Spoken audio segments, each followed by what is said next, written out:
Welcome to Inspired Living with Marc and Kim.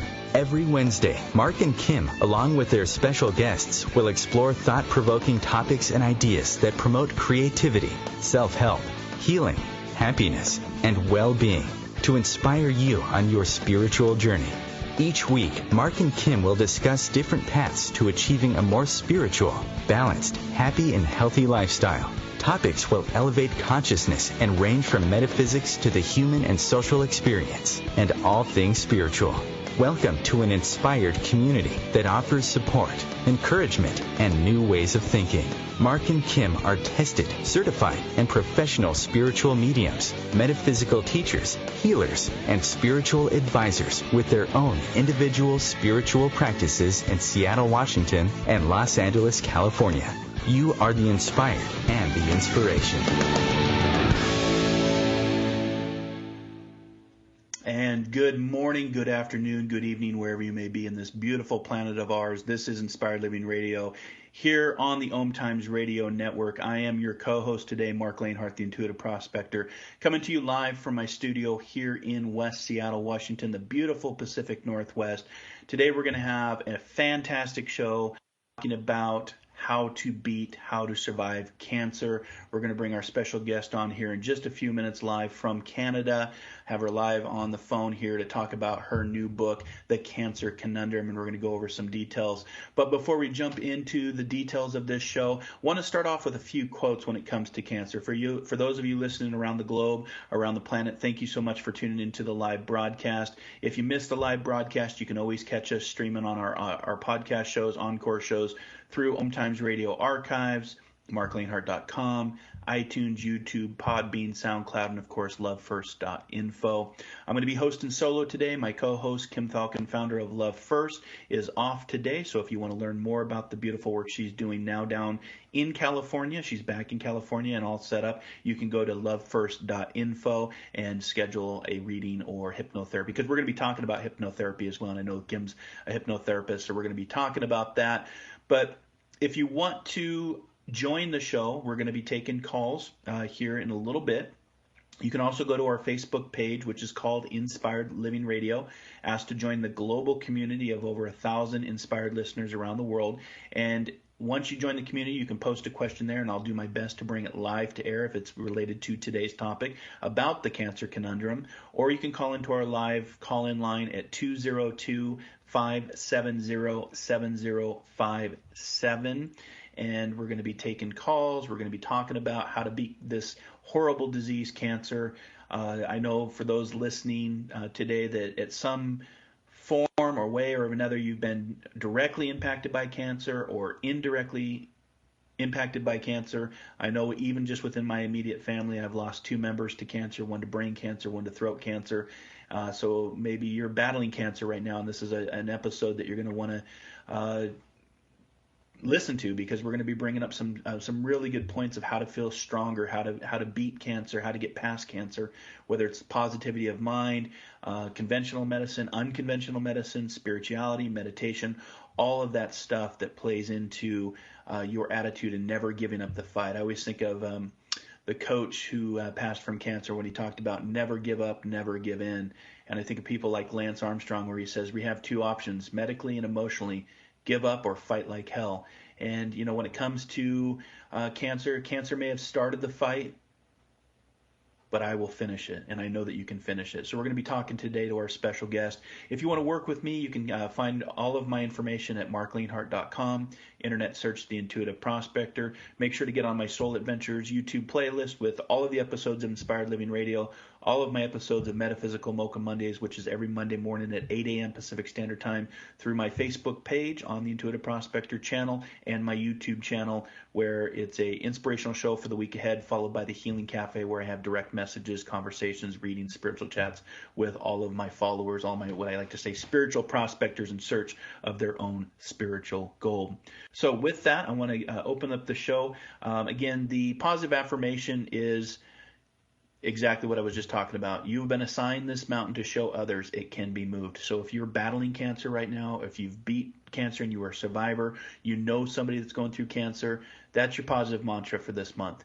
you have been assigned this mountain to show others it can be moved, because when you have a positive mindset, you believe in yourself, and you don't give up, you can move mountains, and you can beat this thing we call cancer. And I hope you one day within the next few years will really start to eradicate and take cancer out of our society and have a cure just like they had a cure for polio. So with that, I want to read a little bit about background about our special guest today, coming in live from Canada. Louise Evans, she has many certifications, so I'll let her talk about her 4 certifications that she has. She's worked as a hypnotherapist, counselor in the private practice for over 20 years. She has a few offices in BC, in Canada, and she is also a British dual citizen and she's lived in Canada since 1979. Originally from Scotland, she graduated with a BA degree and teaching certificate, and arriving in Canada taught sciences at the secondary level and for several years. So she's got the teaching mind, she has the background of certifications, she's got a teaching certification, she's got a BA, she's got a medical degree. Like I said, she's got a lot of degrees, so she's got a lot of wisdom and a lot of things to talk to us today about how to get through this cancer conundrum. We're going to be talking about her book on what cancer conundrum is. She obtained her master's in counseling psychology at UBC and a master clinical hypnotherapist at the Pacific Institute of Advanced Hypnotherapy. She is trained with some of the best teachers in the world and continues to attend workshops and lectures. And I think that's important, Louise, that you put that in there, that even though you have all this training and you've been doing the work for 20 plus years, life never stops teaching us. We're always about learning, and the journey is always about continuing to learn, to transform, and continue to attend workshops, even as professionals, and lectures to keep finding that diamond within. Hypnotherapy also helps her when presenting in front of large audience. Louise Evans has been cancer-free since 2015 and lives with her husband in Vancouver. Congratulations on being a survivor and beating this since 2015. And I just want to read a topic, a little bit from the book about cancer and what cancer has taught Louise in writing this book and getting into more detail. Cancer taught me how to slow down and appreciate what I have. I made it very clear life is a gift and should not be taken for granted. Nearly dying prompted me to fully live. I hope that on reading my book, you will explore hypnotherapy and other treatments that help me and may help you as well to become mentally and physically stronger and capable of truly enjoying life. Louise Evans, welcome to Inspired Living Radio, my friend. How are you? Fine. Thank you, Marc, for that lovely introduction there. And yes, you're right. I'm a survivor of cancer, and really I think my belief in spirit, in God, and also my techniques as a counselor and hypnotherapist have really helped me. To just give you some background, I was born in Scotland into a family where my mother and my grandmother believed in a spirit world. So although we were sent to church and believed in God, we also believed in the spiritual realm. And I remember my first spiritual experience was when I was about 13. My grandfather had died 3 years previously, and we'd been very close. And 3 years later, I went to bed. I didn't know he died on that night. I fell asleep, and I had a dream in which there was a boat. And I couldn't see my grandfather, but the waters were very stormy. And I heard his voice, and he said, "Everything's going to be fine. I'm taking you to a good place." And eventually the boat arrived to a beautiful ocean with mountains in the background and a helicopter flying silently above. And he said, "You're here." So when I wakened up in the morning and told my mother, she burst into tears because she said that he had died 3 years previously on that very night. So that was my first introduction to sort of spirit communicating with me initially. And then the other thing was when I was about age 18, my mother had told me all about spiritual churches.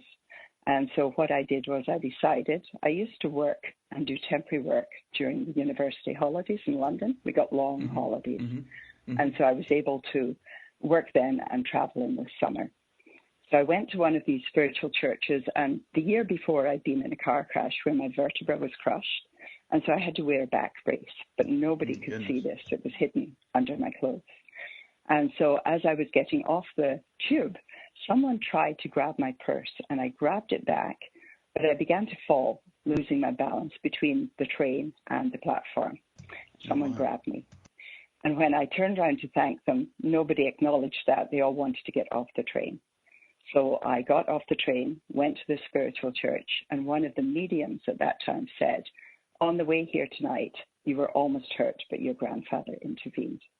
So my belief in spirit was evolving all the time, and this really helped me in my fight with cancer. Mm-hmm. When I was 21, my friends, we all decided to spend one last summer together after graduating. So we went to Shetland. And in Shetland, we all worked in a fish factory. We all smelled terrible. But one of the guys came up to me and he said to me, have you met Frank? And I said, no. He said, well, Frank Watt is a really good reader. Why don't you talk to him?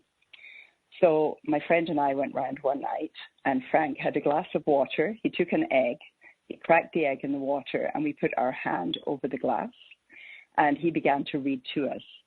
And he told us of different things, and we wrote them down. And during the reading, he described an incident, a dangerous place that I would be. And he said he couldn't see what the danger was, but that he could also see a building with a red cross, and that a person called Ian McGregor would be visiting me shortly.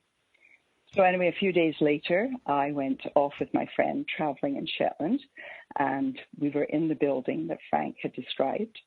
And I said to Helen, I think there's going to be something bad happening. But nothing happened. We got in the car. There was a car crash. My vertebra was crushed. I ended up in a hospital with a Red Cross, and the first person to visit me was Frank. So his predictions over the years were very accurate. And one of his predictions was that I would lead a long and healthy life until near the end. So I really believed that. But I know that my faith in spirit has helped me tremendously through my fight with cancer. Yeah, very much so. I'm just curious what the egg in the water, what does that, metaphysically, what does that do? Does that enhance the energy? Or I've never heard of that before. Yeah, I don't know. I'd have to ask Frank why he did that. I really don't know why he did that, but it is interesting. And I don't think he reads as much anymore, but I think he still uses that technique. Yeah, I'll have to research that, because I myself am a British trained medium, so I understand the spiritual path myself, going to England every year to study at Arthur Findlay College. I've been going for almost 7 years now, and come to find out, my DNA, I just had my DNA done, and my DNA takes me right down into England, London. I've got cousins reaching out to me that I never even knew I had. So I definitely resonate with London, and love the country and love the spiritual churches. I've demmed in some of the spiritual churches, and he's probably not doing the work as much because it does take a toll after time, especially when you work with the spirit world and energy. And I'm glad that your grandpa interceded to help you on the tube during that time, because you would have never written the book, right? If it would have gone, if you would have interceded. And so we're going to be talking, we're going to be going to our first break here in just a few minutes. But your book is called The Cancer Conundrum and Ways of Dealing with It. And we're going to talk about using hypnotherapy. We're going to talk about spiritualism. And we're going to talk about both conventional and unconventional treatments to help you feel stronger. That's actually the title of the book. And if you want to get in contact with Louise, you can go to louiseevans.com. You can also find her at her therapy at sparkhypnotherapy.com. And you're in Canada, but I was doing a really poor job of pronouncing the name of actually where you live. How do you pronounce that? New Westminster, which is near Vancouver, a suburb of Vancouver. Okay. Yeah, I definitely know where that is. I was just up in a church Deming up there last month, actually. But Kitsilano and Metro. Oh, Kitsilano. Kitsilano is where one of my offices, yes. Okay, yes, but that's in the other suburbs. offices at Metrotown. Okay, suburbs of Vancouver? That's right. Okay. Yeah, so if people want to get in touch with you directly, again, go to louiseevans.com. You can also find her book on all the major outlets, and probably I just point people to your website if they want to schedule a session with you or get in contact with you. And again, if you go to our Facebook page, which is Inspired Living Radio, all of Louise's information is posted, including the links, including how to get in contact with her. And we're going to, before we go to our first break, I want to talk about you got interested in spiritualism. You started to see some of the signs, symbols, synergy, and synchronistic events of what I teach on when it comes to spiritualism. I, the same way, was very much a skeptic and a doubter based on being raised Catholic, my religious beliefs. And over the course of time, I became a full believer at actually where I'm doing this work. And you find me here on a radio show talking about spiritualism. But what was really the first, besides the interaction of, connecting with your grandpa, Did you have like this calling, I call it like the whispers of your heart, that God spark within? Did you just have something that was calling you, something bigger than what religion was telling you? I'm just curious. How did you find that interest in spiritualism? Definitely. That initial spark?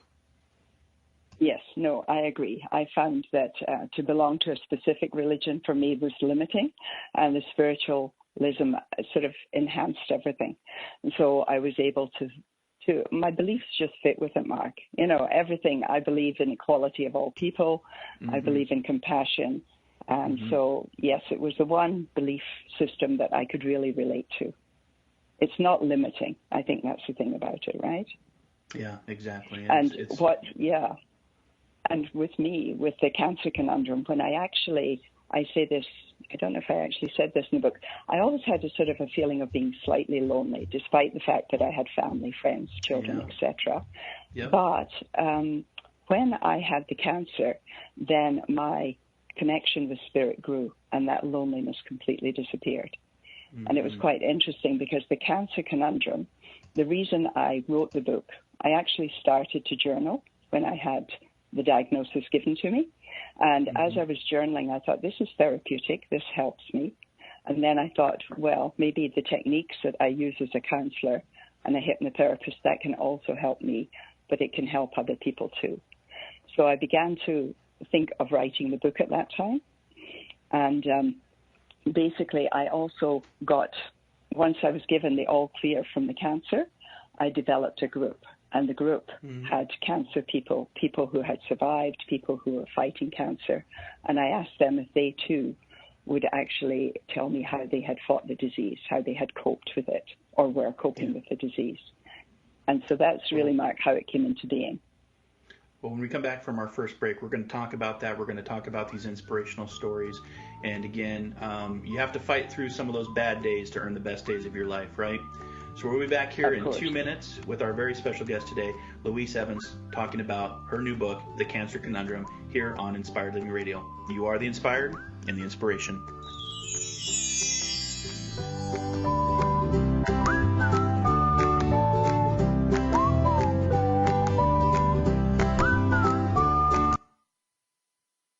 The future of Internet radio is here.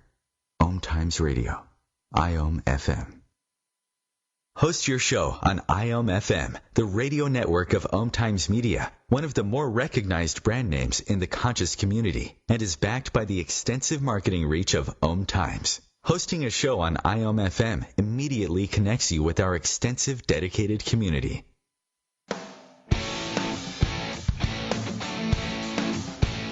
Are you seeking answers to life questions? Would you like to connect to a departed loved one? Are you suffering from pain, stress, or anxiety? Kimberly Thalkin is a tested, certified, and professional psychic, spiritual medium, energy healer, hypnotherapist, and the founder of Love First, where life transformations happen. Love First services support, guide, and empower individuals by connecting them to their highest potential to live a healthier, joyful, and meaningful life that's filled with purpose. All services can be done by phone, Skype, or in person in Encino, California. Please visit lovefirst.info. That's LOVEFIRST.info for more information.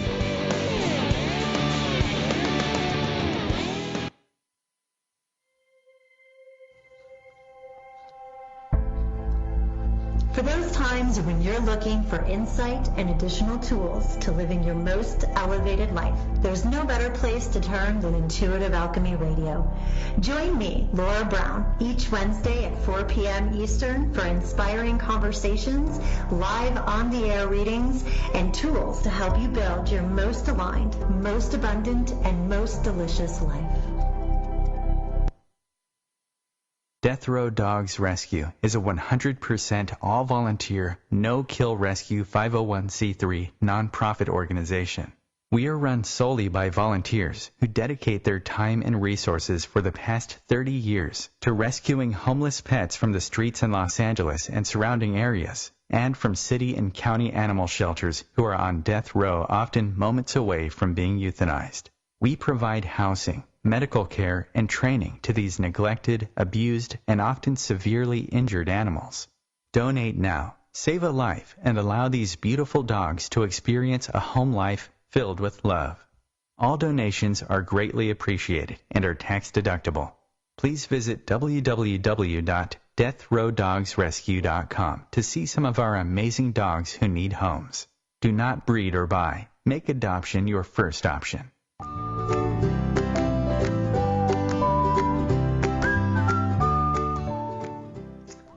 And welcome back to Inspired Living Radio with Marc and Kim here on the OMTimes Radio Network. I am your co-host today, Marc Lainhart, the Intuitive Prospector, talking with our very special guest live from Canada, Louise Evans, talking about her book, Cancer Conundrum. And one of the things I just want to say is, Dear Cancer, thank you for making me stop and listen and remember what's truly important. You can go now. And that's what, we're going to be talking about, how we address cancer, how we beat cancer. Your illness does not define your strength, and courage does, because it does take a lot of courage to step into this on the mental, emotional, physical, and spiritual aspects.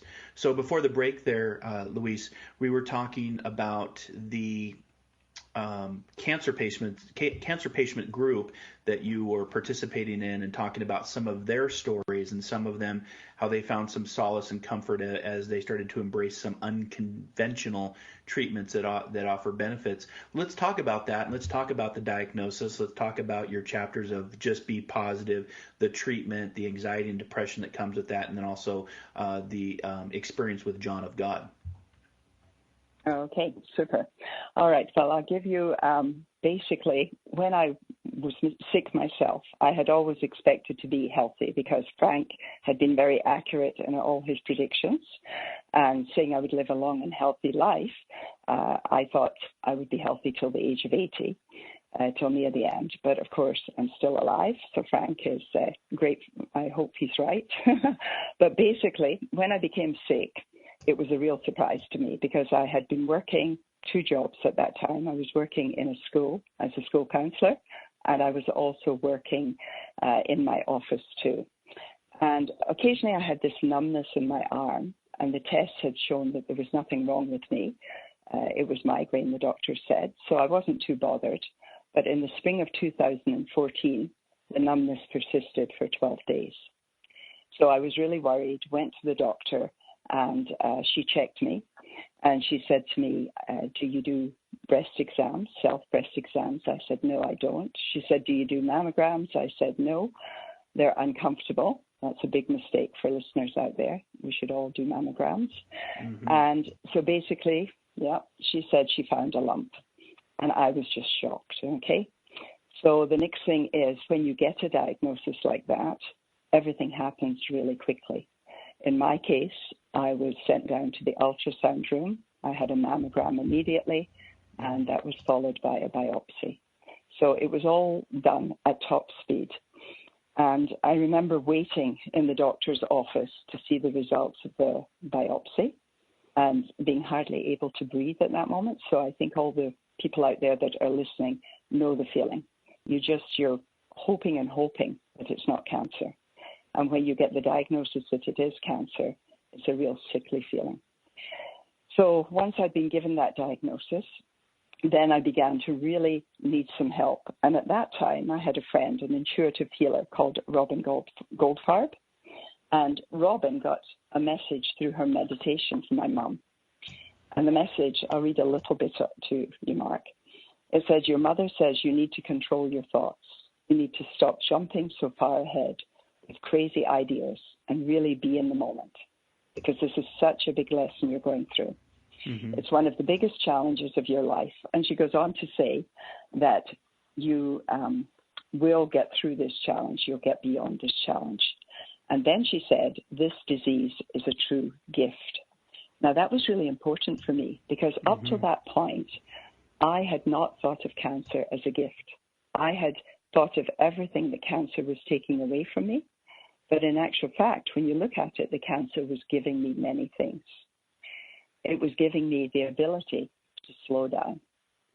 For the first time in my life, and I'm sure lots of people out there can relate, we get into really busy lives. We're all working, bringing up children, families, etc. So slowing down was a great thing for me. Then it gave me time to reflect. And again, not many people get that chance to objectively stand back, look at your life, think of what you've done, and look at what you would hope to do in the future. Mm-hmm. And as I said, my sort of connection with spirit really increased at that time. And then I also felt appreciated by the people around me, and I appreciated them. So I don't know about you, Mark, but I tend to set goals, work towards the goal, mm-hmm. and when I get it, I just keep going instead of appreciating what I have, right? Exactly. And then cancer also, sorry? Oh, no, I'm just agreeing with you. I'm just saying exactly. Goal setting is a big, big part of it as well. Yeah, for sure. And then also I had time to look at wanting to do the things that I'd never done. And I thought, gosh, this is an opportunity. If I survive this cancer, then I'm going to do it. Now, some of my clients, they tell me, I don't like to plan, because if I plan and it doesn't work, then I'm disappointed. So that's fair enough. We're all different. We all have to address cancer in different mm-hmm. ways. Mm-hmm. But so then basically I thought, if when you get a diagnosis of cancer, the first thing people say to you is, be positive, think positive. And Mark, that's really hard to do when you're faced with a potentially threatening life disease, right? The last thing you feel like doing is being positive. But by turning everything around and reframing it, I really believe that we can be helped. And by turning through meditation to spirit too, I think we can also be helped. I know that my publisher, Mike Davis of Manor House, I said to him, I want to call this book The Gift. And he said, oh, no, I don't want you to call it that, because he didn't see it as a gift. And so we bandied around lots of different titles, and I then thought of The Silver Lining. But there are so many books out there with the title The Silver Lining. Mm-hmm. Mm-hmm. So then Mike himself actually said, why don't we try The Cancer Conundrum? And I liked that alliteration, but more so I liked the meaning of it.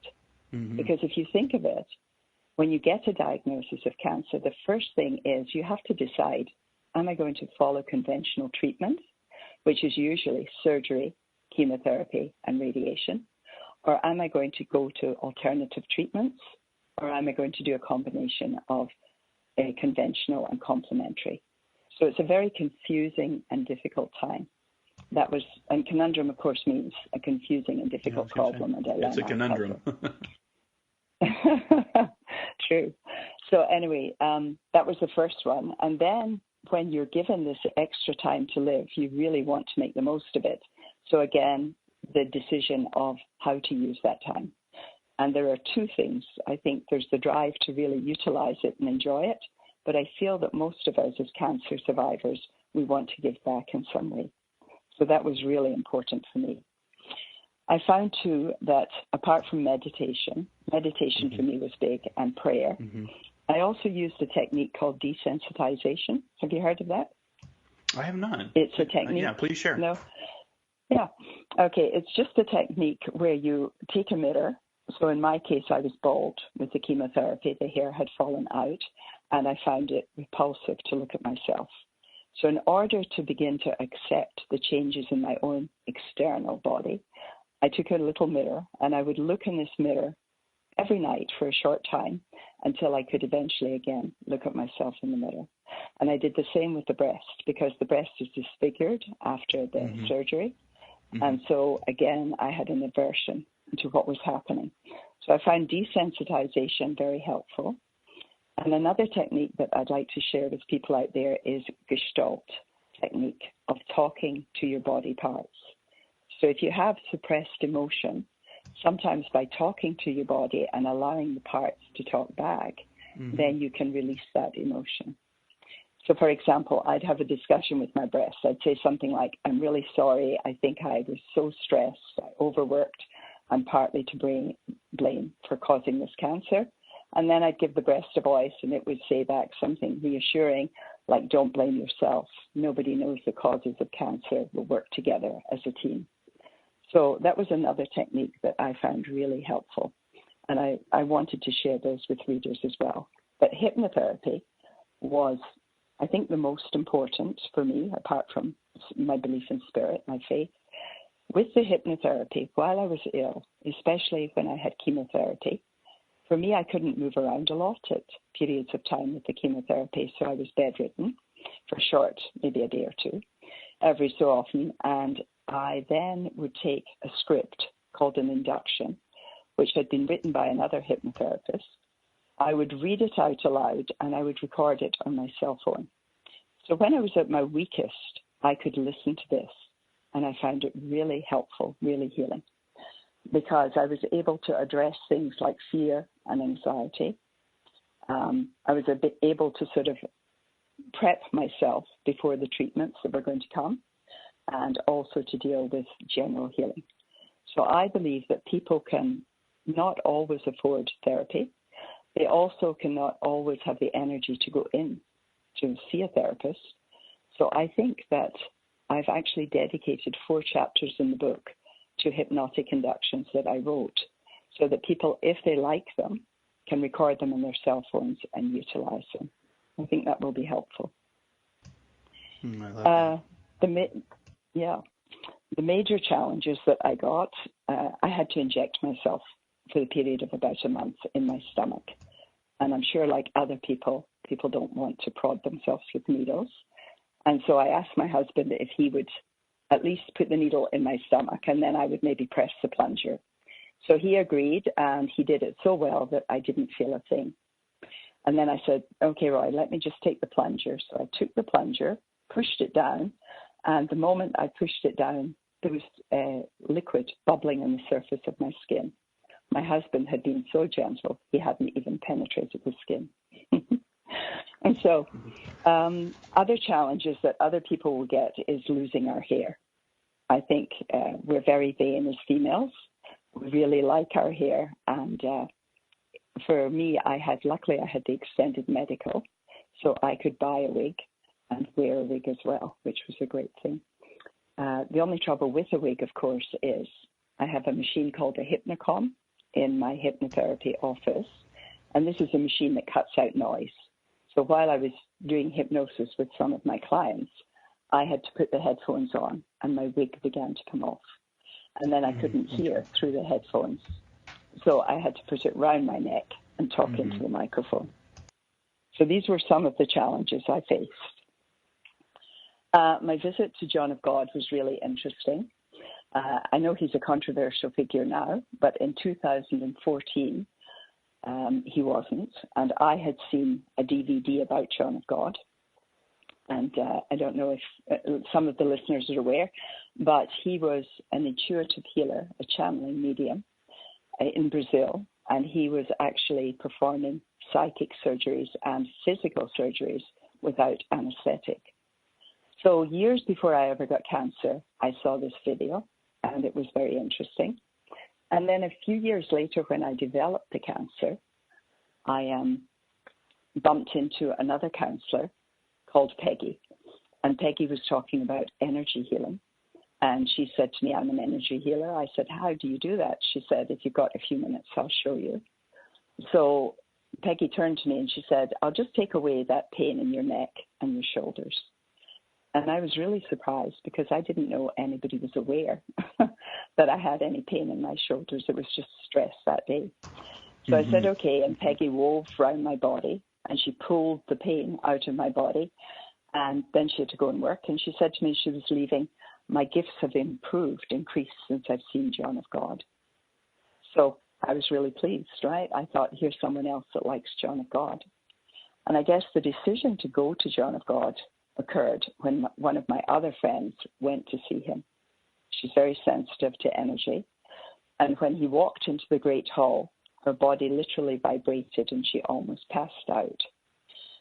So by this time, in 2015, I'd been given the all clear. I was cancer-free. But of course, as anybody knows, you still worry. You want to be cancer-free forever. Yeah, forever, yeah. So I decided, yeah, for sure. So I decided that I would go to see John of God. So in December of that year, we went to Abidjania, and it's a little village about an hour and a half drive from Brasilia. And it was really interesting, even being in the hotel, because there were people there that had been to see him previously. And one man told me that he had been in a wheelchair a few years before. His wife had persuaded him to go and see John. And he thought, well, it's pointless. He didn't believe, but he went anyway. And he was able to get out of the wheelchair afterwards. And when he was in the hotel with us, he was still walking. And he said to us that he came back to see this healer because it made him feel so good. Anyway, I know that one evening, one of the women in the hotel, she told me that her husband, she was so worried about him, he was so sick, she was afraid she was going to lose him. And so our leader, Heather Cumming, took this old man to see John of God privately that night. And the next day he described what happened. He said that his insides were filled like washboards, and they moved up and down violently while he was being healed. And afterwards he felt good. And the next morning he was with us at the Christmas party in Abidjan. So, in other words, I saw miracles happening in front of my eyes. When I went to see John, I had to go, you all wore white in those days, and you had to go to the great hall, the casa, and sit down and wait for your turn. And it was interesting because I watched him. There was a woman in front of me standing against the wall. And John walked up to her and he moved his hand in a circular direction, energetically anesthetizing her, I guess. And then he took what looked like huge forceps, pushed them down her nose, turned them, and she squirmed, but she didn't cry out in pain. Then he walked over to another fellow who was sitting in a wheelchair. He took a kitchen knife, and I knew from the DVD that he was going to almost make the guy's eye bulge out in his cheek and then take this knife and scrape it. So I didn't want to watch. But these things were happening. Everybody was dressed in white because all of the spirits, the entities of light that work in the casa, can see the body's hologram that way. And so eventually John sat down. There must have been 800 to about 1,000 people in the casa that day. They were waiting patiently for their turn. And I got bored. After about an hour I was sitting, I was lucky to be seated. And I thought, Laurie was so melodramatic. There's nothing supernatural happening here. And at that moment, white orbs rushed at my face. They literally moved inside my eyes, moved into my body, and the pain was blinding. I felt great pressure in my head, my neck, my shoulders. I began to sweat, and I touched the leader, and I said, Heather, I'm going to pass out. And she put me in the wheelchair, and she rushed me up to John of God, past all the people, and she talked to him. He talked to her in Portuguese, and then I was outside in the shade again. And so I felt that miracle, the entities of light, were already helping and working with me. I think what was funny, Mark, when you went to the hotel, they asked you to list 3 things that you wanted, and I thought it's like giving a shopping list to spirit for healing. Yeah, it's setting that intention. So we're going to go to our second break here, but we'll be back here in 2 minutes.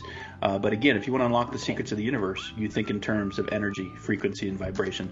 So we're going to be back here in 2 minutes on Inspired Living Radio. Stay positive, stay brave, stay focused, stay fighting, stay strong, beat cancer.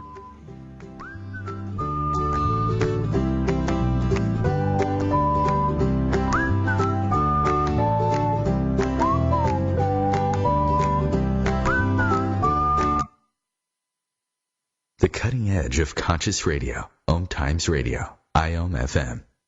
Have you wondered how to change your love paradigm? The secret key is finding a love partnership, not just a regular connection. How do you find these? Through conscious relationships. Ascending Hearts Dating is a dating site for people like you that believes in second chances and a different type of spiritual connection. Try Ascending Hearts for free at ascendinghearts.com and change your love paradigm.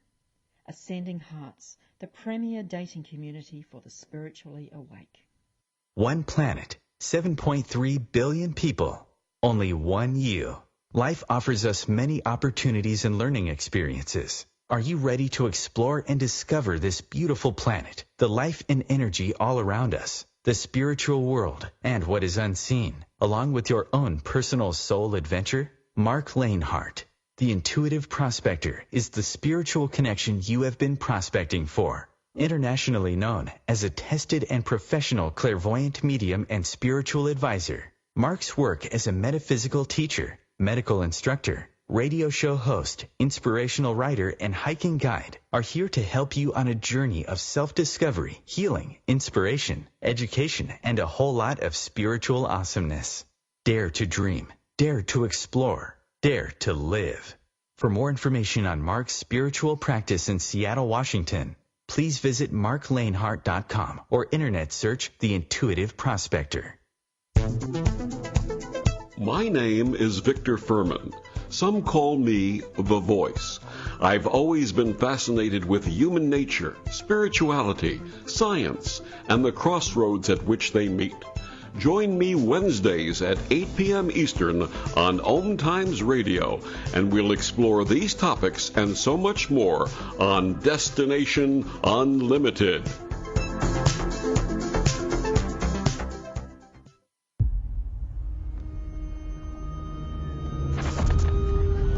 Opiates has taken everything and everyone I've ever loved away from me.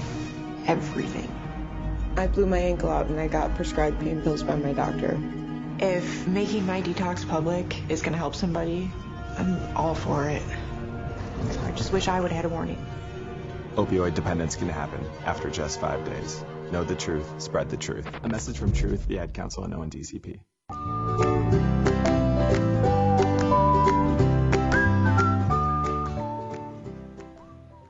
And welcome back to Inspired Living Radio. Our special guest today, Louise Evans, talking about her new book, The Cancer Conundrum. And Louise, thank you for sharing that journey of your treatment, how to be positive, the introduction to John of God and setting the intentions. And before that last break of ours, I always remind people that setting intentions is very, very important. You talked about making like a shopping list, because when you set intentions, energy follows our intentions. And, when you think of wanting to connect to the universe, because I found that the universe doesn't actually speak English or Italian or Spanish. It actually speaks in terms of energy, frequency, vibration, whether that's healing, whether that's meditation, prayer. Prayer is thought going out. Meditation is listening back.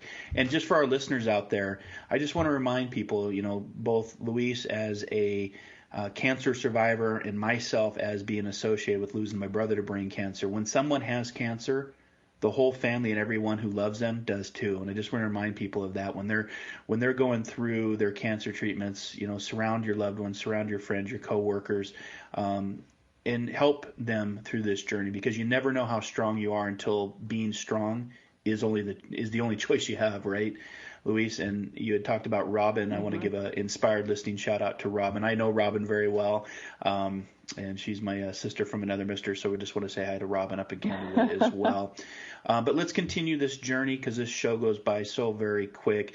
Let's talk about moving forward. Let's talk about these inductions that you talked about for fear and anxiety, inductions during treatment, inductions for healing, and inductions to cope with depression, because I think those are very important topics for our inspired listeners to be able to hear, and what your personal journey was and how you went through all of that. Yes, that's true. Well, I found that fear and anxiety, Marc, are the most important parts, because everybody's afraid of dying. And then with your treatments too, you're very anxious. Some of my clients say that they like to read up and research a lot of information before the treatment. Others, even myself, I didn't want to know too much, but I wanted to set a positive mindset.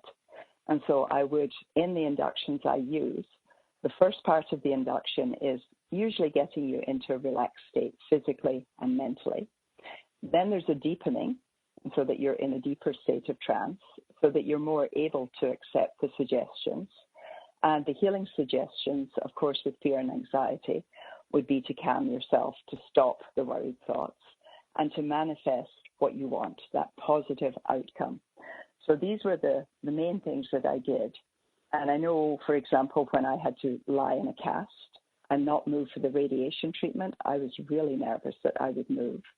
And so by simply using the induction that I made up for myself, I was able to not move at all. And the radiation treatment was great. Depression is another thing, because not only, as you said, Marc, your family are so affected by it too. It's not just the person who has cancer, but members of the family can become depressed, as can the cancer victim. And some cancer survivors find they're depressed initially when they get the diagnosis, some during treatment, some even when they're given the all clear, and some years later. And so I think if you waken up and you feel flat, you feel that, you don't have the joie de vivre anymore, that's the time. If it's really bad, of course, you would consult a professional. But if it's mild, you could use the hypnotic inductions to help yourself too. With the hypnosis, I also used past life. And what happened was 20 years ago, this woman came into my office and she said to me, I have a phobia. I want you to cure it. So I regressed her to the origin of the problem. And I thought she was going to go into her recent life. Once she was under, I told her that she would be able to resolve the phobia. And then when she came out of trance, she looked at me and she said, well, I went all the way back to a past life.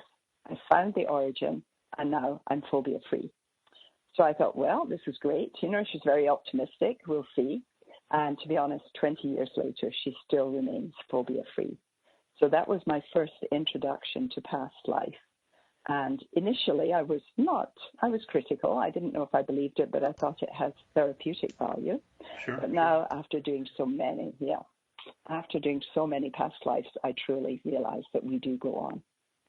And interestingly enough, we also have that space of time between the end of one reincarnation and the beginning of another, the interlife. And so I thought it would really be helpful to put in the book the little experience excerpts of many of my clients who had gone through the interlife while under hypnosis. And what I found was it was always peaceful. It was always pleasant. And people didn't want to come out of trance. It was so nice. Also, they didn't want me to bother them with questions while they were in the interlife. They were in such a deep, lovely, peaceful trance. So sometimes when they came out of trance, I had to ask them immediately what was going on. What did you see? What happened? And people have different interlives and different past lives, but the theme through all of the interlives is that lovely, pleasant feeling. It's really nice. And so basically, I could read a little bit of what I'll do in a second. One of my clients in my cancer group, Deborah, she had a past life that was relevant to the cancer theme. And so with her past life, if we have time, I might read it in a minute. I'd like to just tell you about the group, actually, Mark, that I do with the hypnotherapy. Mm-hmm. Okay. And so once I was given the all clear, I advertised to run a hypnotherapy group for cancer people. And I expected that the group would come, then we'd do 6 weeks, I'd have a pause, and I'd advertise, and the second group would come, and so on. So I thought I'll use the same material many times. However, when I got the second group, they said they would like to continue with me. And so we've been going strong now for about 4 years. And there are 4 main people in the group. Other people have come and gone, but these 4 people have remained. And they all used different techniques. So Deborah, one of the people in the group, she's in her 50s. She was diagnosed with breast cancer. And the oncologist said to her, I want you really to have a mastectomy, chemotherapy, radiation. And Deborah had a stage 2 cancer. And she said, no. This was way too invasive for her. So she took her time. She found a different oncologist, and she went for a partial mastectomy, a lumpectomy. And then she didn't have any chemotherapy or any radiation. Instead, she went on an alkaline diet. She sort of became vegan. And she went in for a thing called ozone therapy. So ozone is based on the premise that oxygen, cancer can't survive very well. It can't really grow in oxygen. And so she had her body literally flooded with this ozone, and she believed that that helped her. The thing about all treatments, I'd say to everybody out there, is research whatever treatments you choose. Please research them well and make sure with everything that you know what you're getting into. Mm-hmm. Now, Deborah's doing very well. She said she also went for massage therapy, and she said to me that she would advise people to slow down, not to panic, and to make sure that whatever the oncologist tells you fits with your own values. So she was a stage 2. She had the luxury of that. Some people who are given a diagnosis that's more advanced, they might feel more pressure to make a decision. But it's important that it fits with your own value system too. And in Vancouver, I don't know about down in Seattle there, but we have a thing called an organization called Inspire Health. And Deborah found this organization. It's a non-profit. And she said that they gave her free exercise classes, nutritional information, free counseling, free support. So she really recommends that for people. And I guess you have things like that in Seattle too, maybe. Ivy, sorry. Mm-hmm. Oh, I was just going to say, I think with the universal health care, I think you guys have a little bit more options than we do right now, but I'm sure there's something very similar here in Seattle. Yeah. Okay. And Ivy's another one. She had breast cancer. She was diagnosed with it, and she followed the conventional treatments, and she was then cancer-free for 6 years. Now, after 6 years, the cancer metastasized into her bones, and so she now has it back again. However, she decided that she would volunteer for a trial drug program. And she said to me, I want to help further research, and I want to help future cancer patients. And the great news is that Ivy, although she has tumors on her spine, is completely pain-free. She's very optimistic, and she's surviving well. This drug has literally, it's almost like it's in remission. Her cancer's in a holding pattern. So I guess I'm saying to people out there, even when the diagnosis seems really difficult to take, you can keep going. And Ivy's always working on her hypnotherapy, and she believes in God and keeps herself very, very busy. And she thinks that family support is important as well. I've got two others I'll mention. Linda, she was the same as Ivy. She followed conventional treatments in the beginning. And then 6 years later, strange that it's the 6 years for both of them in that case, the cancer came back, metastasized into her bones. But she decided when they wanted to put her on trial drugs that she would try. It didn't work for her. And so she decided to do a thing called a hypothermia machine. And this particular machine, the one she uses, is from Germany. And the naturopath runs this machine, and it gives high heat to the tumors near the skin surface. And she really likes this kind of treatment. And she found an organization up in Vancouver called Kalanish. And Kalanish work with cancer people and do lots of retreats. And then the only male in the group is Alex. He's a stage 4 non-Hodgkin's lymphoma. And he's had stem cell transplant, and he's doing really well at the moment. He says he's feeling so well, he's even able to play his tennis, which he loves. And I guess the really good, although I don't know Judy through my cancer group, but my daughter worked with her, she has been 28 years clear. She had breast cancer, went through the traditional treatment, then she took the hormone therapy pill for 5 years, tamoxifen, and she, for 26 years, no cancer, and just latterly now, 2 years ago, it came back in the other breast. She had it removed, and she's still cancer-free. So that's wonderful, right? It is. Yeah, really good. And then with my time, what I decided was, in the group, by the way, what we do is we talk about, we have a sort of round robin. Everybody shares how they're feeling health-wise, emotionally. And then I do a hypnotherapy induction for them, and they record it on their cell phones. And so we do that. Anyway, what I wanted to do then, Mark, after I'd been given this diagnosis of cancer for myself, was to join a developmental circle and develop my own intuition. And so you were saying to me, why did I believe in spiritualism?